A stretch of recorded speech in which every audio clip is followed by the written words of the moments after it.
अस्सलाम वालेकुम dear friends, I hope कि आज का पेपर आप लोगों का बहुत बहुत अच्छा सा हो गया होगा। आज फार्मेसी टेक्नीशियन सेकेंड ईयर का पेपर 1 था, जो कि industrial pharmacy and quality control, और दूसरा subject hospital pharmacy and community pharmacy को मिलाकर बना था। राइट, पेपर आप लोगों का बहुत मुश्किल था। हाँ जी, आप लोगों का मुश्किल था पेपर। और स्टेटमेंट्स जो थी वो काफ़ी ज़्यादा डिफरेंट थी आपकी बुक की निस्बत। अगर हम लोग कंपेयर करें, बहुत सारी ऐसी चीज़ें थी जो कि अगर तो आपको लेक्चरार पढ़ाता साथ साथ समझाता तो शायद ही बात है आप लोगों को समझ में आ जाती। और मैं पूरी उम्मीद करती हूँ कि आप लोगों के जो भी मेंटोर्स थे उन्होंने बहुत बहुत अच्छे से पढ़ाया होगा। Right, let's start. हम लोग स्टार्ट करते हैं जी। हमारा पहला जो MCQ था वो था, which of the following is an opaque, viscous, relatively soft, consistency, spreadable, semi solid emulsion, dosage form that often comprise more than 20% water and volatiles, and normally less than 50% hydrocarbons, waxes और polyols as a vehicle for the drug substances। अच्छा जी, अगर अब हम लोग इसकी definition में देखें तो हमारा जो स्टार्ट का पार्ट है वो हाँ जी क्रीम का बनता है, लेकिन जो हमारी ऑइंटमेंट है उसके अंदर हाइड्रोकार्बन्स, पोलियोल्स, वैक्सेस और मोर देन 20% वाटर भी ऐड हो सकता है अगर हम लोग हाइड्रस ऑइंटमेंट की बात कर लेते हैं। ठीक हो गया। और वो स्प्रेडेबल भी होता है, सेमी सॉलिड भी है, विस्कस भी होता है, समटाइम ओपैक भी होता है, रिलेटिवली सॉफ्ट भी माना जाता है। ठीक हो गया। लेकिन अगर हम लोग क्रीम की इसके कंपैरेटिव में बात करते हैं तो क्रीम की क्लास आप लोगों का क्या होता है, वाटर और ऑयल दोनों की कंसिस्टेंसी बराबर बराबर होती है। ठीक है, यानी कंसिस्टेंसी नहीं मींस आई मीन टू से कंटेंट। ठीक है, दोनों का हाफ वाटर होता है और हाफ आप लोगों का ऑयल आता है। ठीक हो गया। तो जैसे इसकी ऑप्शन बन गई ए।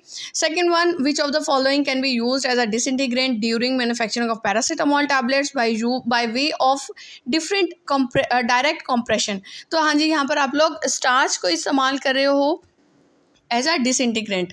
ठीक हो गया। अच्छा जी, फिर आप लोग कहते हो what is the role of wet screening in wet granulation of the tablets. तो यहाँ पर आप लोग क्या करते हो, आप लोग कहते हो कि disruption of the lumps and wet mass into particles. ठीक हो गया। हमारा रोल क्या है वेट स्क्रीनिंग का, कि हम लोग डिस्ट्रप्शन कर देते हैं लम्प्स की and wet mass into particles. ठीक हो गया। अच्छा, नेक्स्ट हमारा MCQ बनता है, What is the first step during the preparation of emulsion by dry gum method? तो आप लोग कहते हो कि the oil is mixed in acacia with pestle and mortar। सबसे पहला मतलब कि आप लोगों का स्टेप क्या होता है ड्राई गम मेथड में, कि आप लोग ऑयल को मिक्स करते हो अकेशिया के साथ। ठीक हो गया।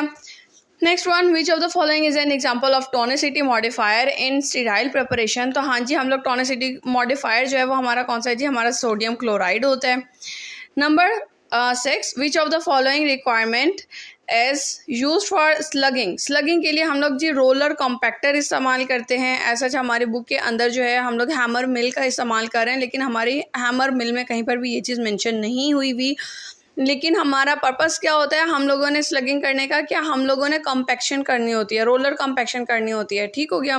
अच्छा, how many types of glass containers are use to pack pharmaceutical products. ये भी आप लोगों के बुक के अंदर नहीं था जी, ग्लास का मेंशन है, लेकिन ग्लास कितने टाइप्स के होते हैं ये चीज़ मेंशन नहीं है। फार्मास्यूटिकल प्रोडक्ट्स बनाने के लिए हम लोगों के पास 4 टाइप्स ऑफ ग्लासेस अवेलेबल होते हैं।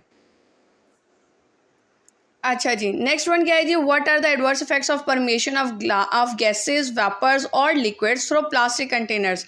अच्छा, अब अगर हम लोग बात करते हैं कि प्लास्टिक कंटेनर्स की इस एडवर्स इफेक्ट्स की वजह से क्या होता है कि it can initiate hydrolysis and oxidation reactions.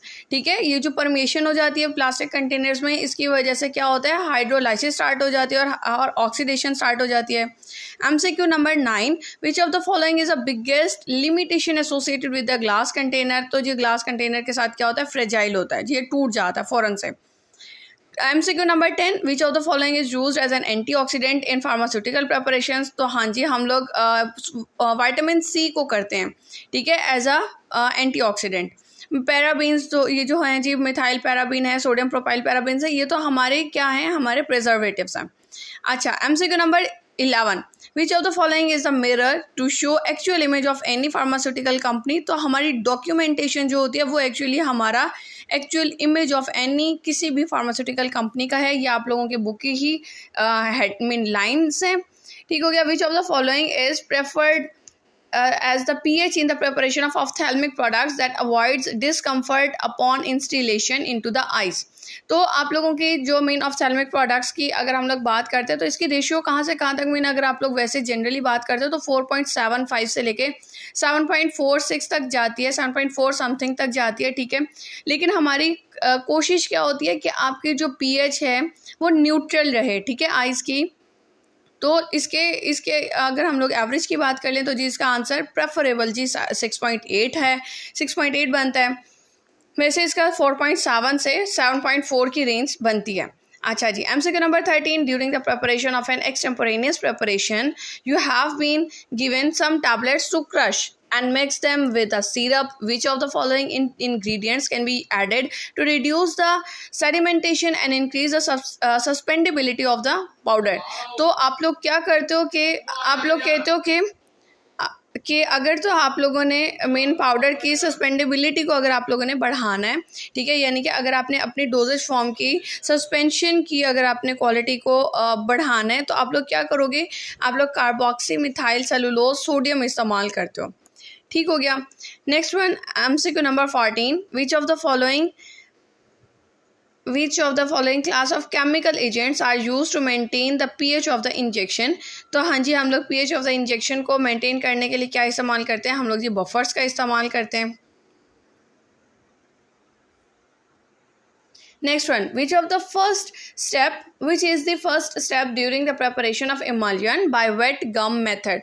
तो wet gum method में सबसे पहला हमारा काम क्या होता है कि हम लोगों ने 1 part of water को और 1 part of acacia को मिक्स करना होता है as to be triturated, यानी कि pestle and mortar में डाल के हमने एक हिस्सा पानी का और एक हिस्सा हमने acacia का triturate करना है। Then which type of APIs are unsuitable for wet granulation method? क्या हमारा कौन सी टाइप जो है हमारी वो वेट ग्रेनुलेशन मेथड के लिए, मतलब कि हमारा कौन सा API जो है वो अनसूटेबल है? तो हमारा जो अनसूटेबल होता है, हाँ जी, वो हीट सेंसिटिव जो होगा वो हमारा अनसूटेबल होता है। ठीक है, यानी कि जो ज़्यादा दर्जा हरारत पर ख़राब हो जाएगा तो उसको हम लोग नहीं इस्तेमाल, उसके लिए मीन वो चीज़ जो है वो इसके लिए सूटेबल नहीं होती।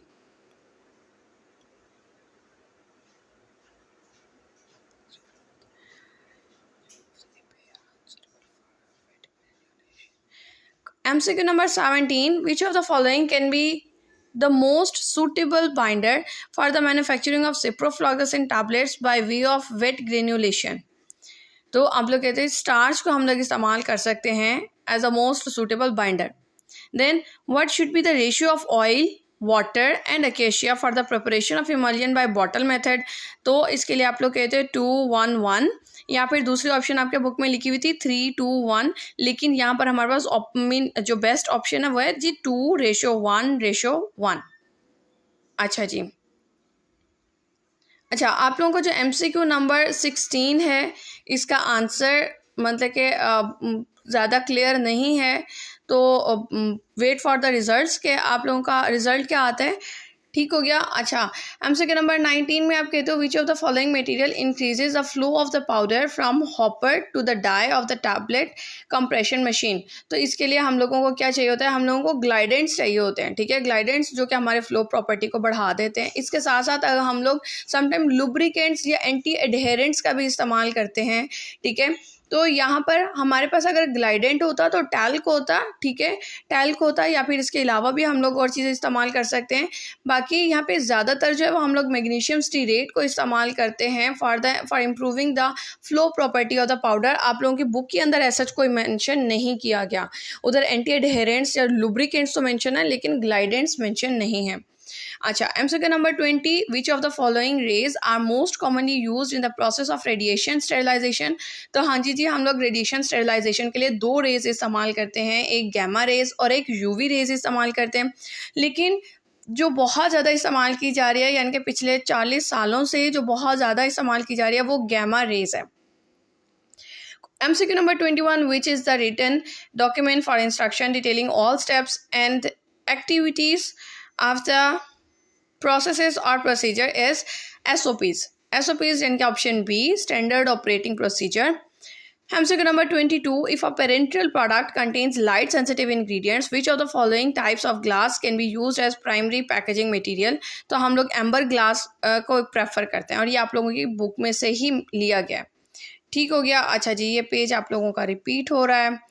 फिर MCQ number 23, how is the sedimentation of particles in a suspension minimized? कम हम लोग कैसे कर सकते हैं सेडिमेंटेशन को?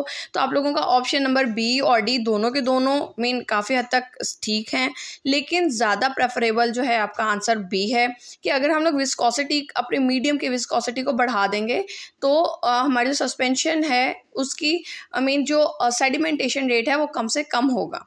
ठीक हो गया। Which of the following is the substance added to the primary solvent in small amount to increase the solubility of a poorly soluble compound? तो हम लोग को सॉल्वेंट्स का इस्तेमाल करते हैं।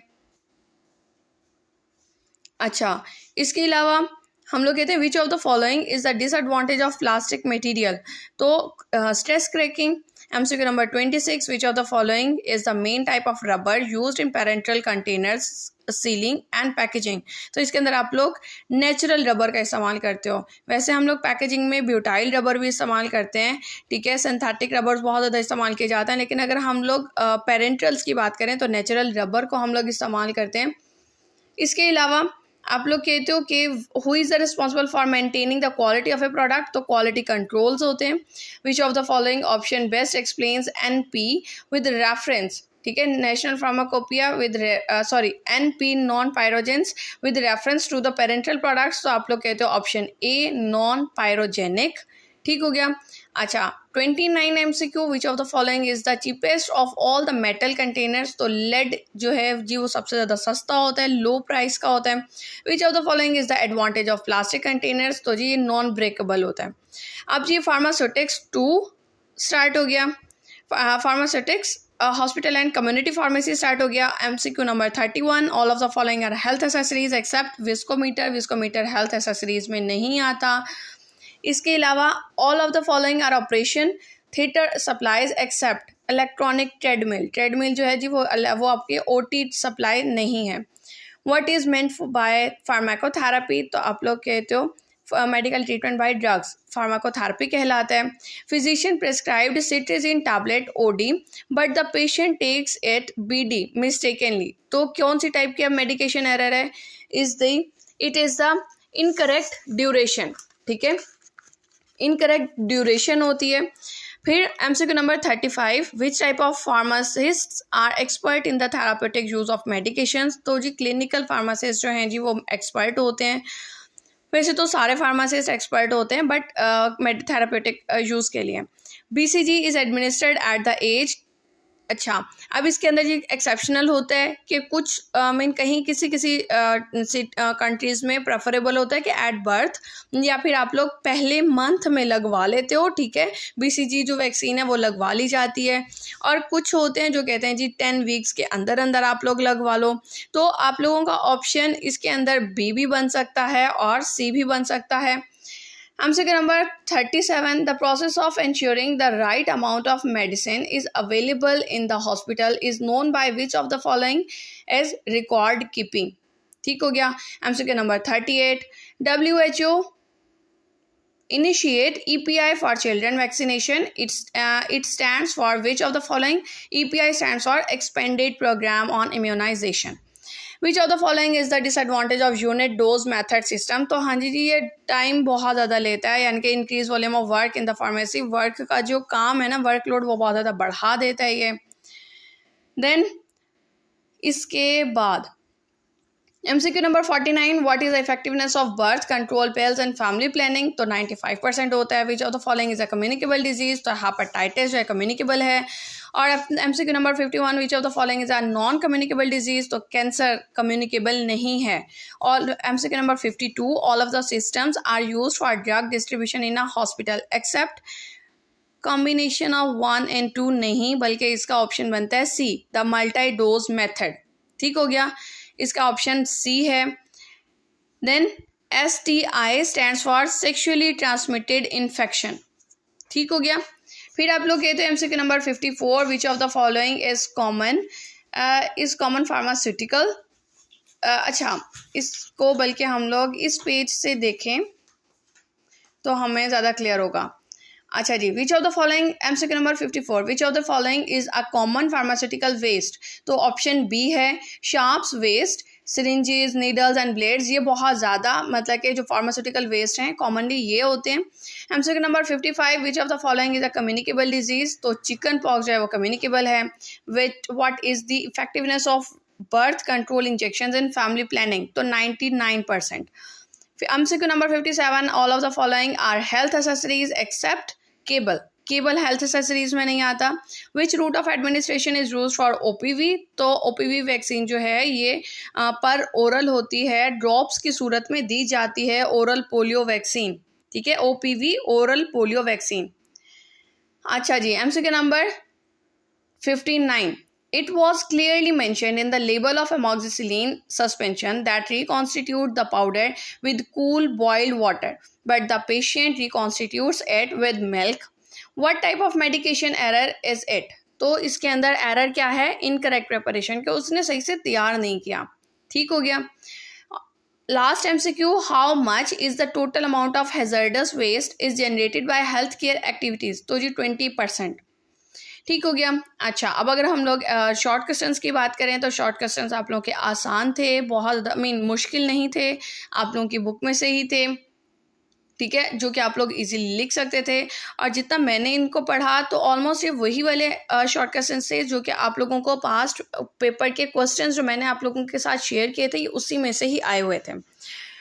बाकी आई होप कि आप लोगों का पेपर बहुत अच्छा सा हो गया होगा, आप लोगों ने मार्क्स अपने काउंट किए होंगे और आप लोग पास हो जाओगे, बल्कि अच्छे नंबर से कामयाब हो जाओगे।